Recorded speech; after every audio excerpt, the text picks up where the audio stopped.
Assalamualaikum warahmatullahi wabarakatuh. Bismillah, alhamdulillah,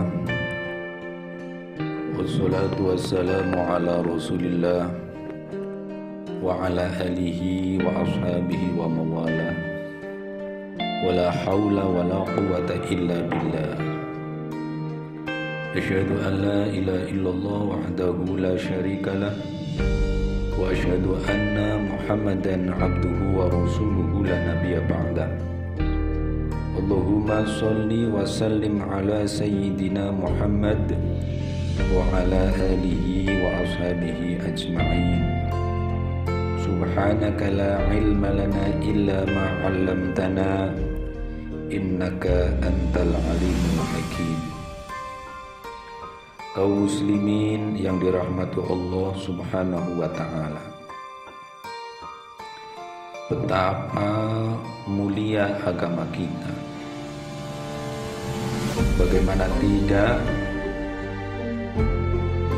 agamanya mencakup seluruh sendi-sendi kehidupan.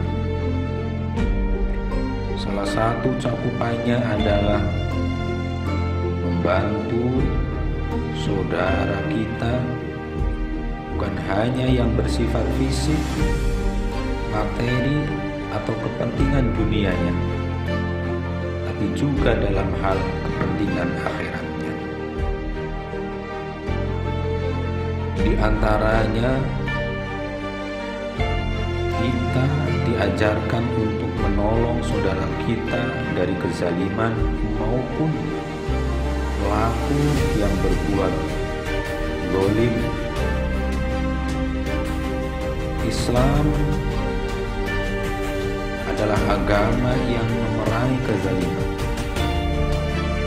Sebagaimana kita tahu disebutkan di dalam hadis qudsi, Allah subhanahu wa ta'ala mengharamkan kezaliman yang terjadi pada dirinya juga pada sesama manusia. Yang dimaksud dengan zalim di sini adalah berbuat sesuatu di luar aturan yang ditetapkan oleh Allah Subhanahu wa ta'ala dan Rasulnya. Di dalam Al-Quran, Allah Subhanahu wa ta'ala menyebut para pelaku kezaliman dengan orang-orang yang melampaui batas. Itu sebagaimana firman Allah, wa may yata'adda hududallah fa ulaika humuz zalimun. Barang siapa yang melanggar hukum-hukum Allah, melampaui batas, mereka itulah orang-orang yang zalim. Pertanyaannya, mengapa kezaliman itu harus ditindak? Sebab yang paling utama adalah karena kezaliman menyalahi fitrah, melenceng dari sunnatullah. Kalau saya ibaratkan,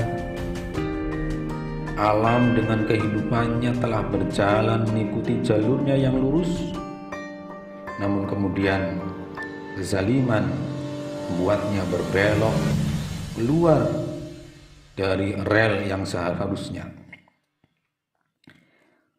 Dimensi kezaliman ini sedemikian luas, seluas kehidupan ini.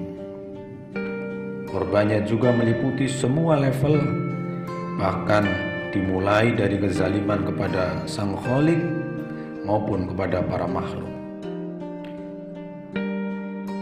Kezaliman kepada Allah Subhanahu wa ta'ala, kita beri contoh, adalah riya.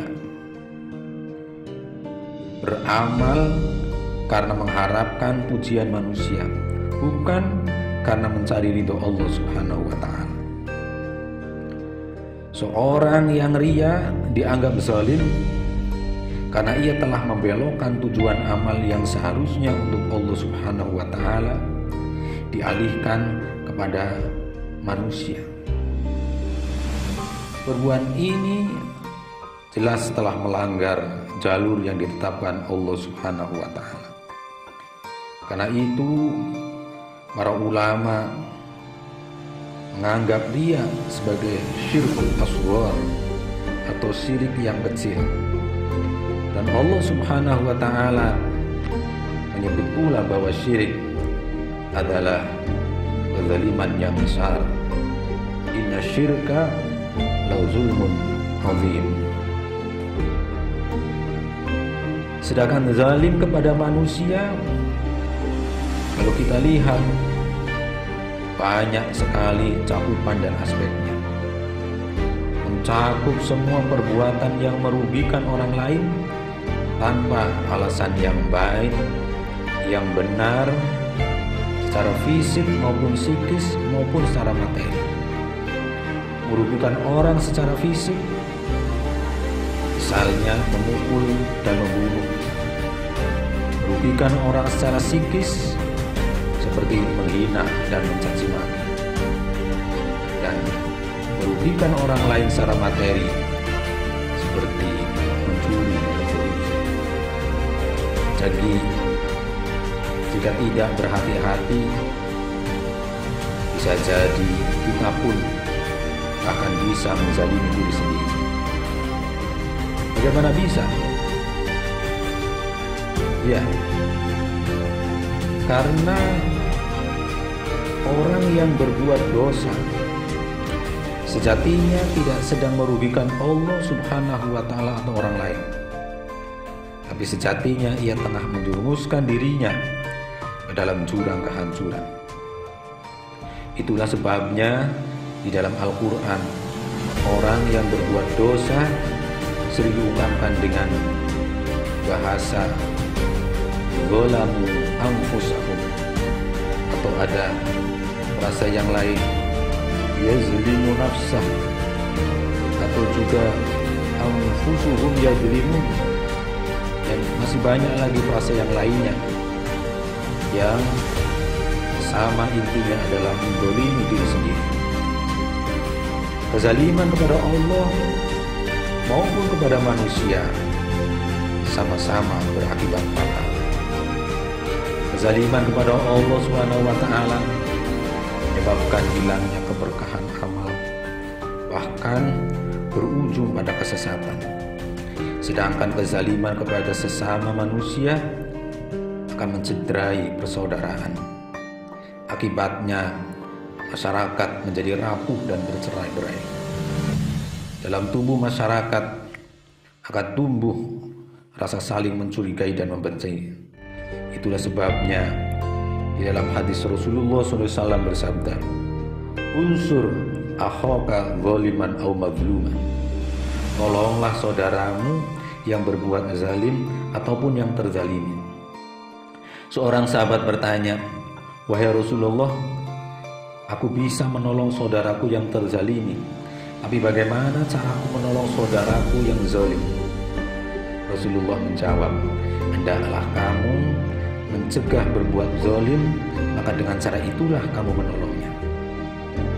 Oleh karena itu, wajib hukumnya menolong saudara kita yang terzalimi ataupun yang melakukan kezaliman. Menolong orang yang terzalimi bisa dilakukan dengan membantunya memperoleh hak-haknya yang dirampas orang lain. Sedangkan menolong orang yang berbuat kezaliman bisa dilakukan dengan cara menasihatinya, mengingatkan bahwa perbuatannya adalah perbuatan yang salah, serta mencegahnya untuk melakukan kezaliman yang selanjutnya. Jika upaya ini sudah dilakukan dan sudah seharusnya harus dilakukan, sebab menghilangkan kezaliman adalah cara untuk mengembalikan roda kehidupan pada jalurnya yang benar. Sehingga dengan demikian ketika kita menolong saudara kita yang berbuat kezaliman, pada hakikatnya kita menyelamatkan dari perbuatan buruk yang mendatangkan permurkaan Allah Subhanahu wa Ta'ala. Barakallahu li wa lakum Astaghfirullahaladzim. Wallahul muwaffiq ila aqwamit thoriq. Assalamualaikum warahmatullahi wabarakatuh.